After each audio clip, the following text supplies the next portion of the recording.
चर मतलब चलना या बदलना, जिसका मान बदलता उसे हम चर कहते हैं। जय हिंद प्यारे दोस्तों, आज हम जो है आप सभी को चर और अचर के बारे में डिस्कस करने वाले हैं, बहुत ही सरल, बहुत ही आसान तरीके से। तो आइए देखते हैं। जैसे कि हम बात करते हैं चर और अचर, आज हम जो है चर और अचर के बारे में डिस्कस करने वाले हैं। चर और अचर के बारे में डिस्कस करने वाले हैं।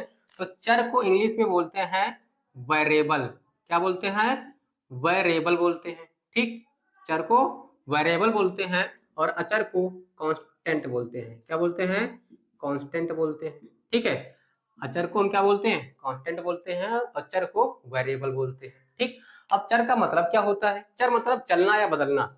चर मतलब चलना या बदलना, जिसका मान बदलता उसे हम चर कहते हैं। जिसका मान बदलता उसे हम चर कहते हैं। तो लिख लीजिए, जिसका मान बदलता है उसे चर कहते हैं। क्या कहते हैं? चर कहते हैं। और जिसका मान नहीं बदलता उसे हम अचर कहते हैं। जिसका मान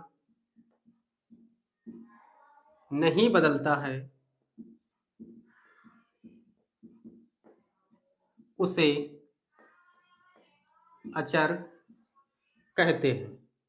ठीक है, जिसका मान बदलता है उसे हम चर कहते हैं और जिसका मान नहीं बदलता उसे हम अचर कहते हैं। क्या कहते हैं? अचर कहते हैं। तो हम कह सकते हैं कि मान लीजिए कोई समीकरण दी है, कोई समीकरण दी है, तो उसमें हम अगर उसको हल करेंगे तो उसमें ये तो x का मान आएगा, तो y का मान आएगा, तो z का मान आएगा। तो x y z हमें जितने भी आएंगे तो हमारे क्या है? चर कहलाएंगे। ठीक, तो हम कहेंगे एग्जाम्पल में कि जो हमारे a to z जितनी भी ABCD होती है सब हमारी चर कहलाएगी। क्या कहलाएगी? चर कहलाएगी। ठीक, और इसका एग्जांपल क्या हो जाएगा? जितनी भी हमारी गिनती होती है 1 2 3 डॉट डॉट डॉट, जितनी भी हमारी गिनती होती है हमारी क्या कहलाती है? अचर कहलाती है। क्या कहलाती है? अचर कहलाती है।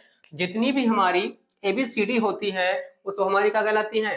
चर कहलाती हैं। और जितनी भी हमारी गिनती होती है वो सभी क्या कहलाती हैं? अचर कहलाती है। ठीक, इतना आपको क्लियर हो गया होगा। मान लीजिए कोई समीकरण दी है, कोई समीकरण दिया हुआ है x प्लस 2 बराबर 0, x प्लस 2 या फिर x माइनस 2 बराबर 0, x माइनस 2 बराबर 0। मान लीजिए ये समीकरण है।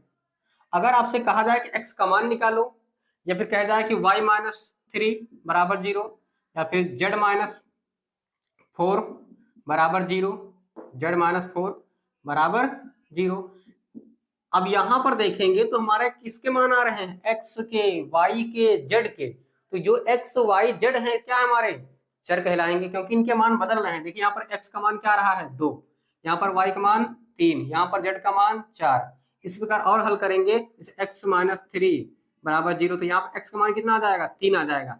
तो कहने का मतलब ये है कि जिनका मान बदलता है उसे हम चर कहते हैं और जिसका मान नहीं बदलता उसे हम अचर कहते हैं। ठीक, इतना क्लियर हो गया होगा। अगर कोई भी समीकरण हल करेंगे तो वहां पर x y z a b c के मान, हम कोई भी मान निकल सकता है।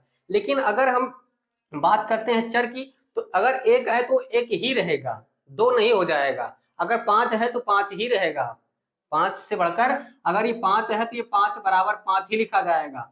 ठीक, 5 बराबर 4 नहीं लिखा जाएगा, मान बदलेगा नहीं। अगर 5 है तो 5 ही रहेगा, 4 नहीं हो सकता, ना 6 हो सकता है। ठीक, मतलब कि इसका मान कभी बदल नहीं सकता है। लेकिन x का मान हम कोई भी कह सकते हैं, x का मान कुछ भी आ सकता है, y का मान कुछ भी आ सकता है। इनका मान क्या हो रहा है? बदल रहा है।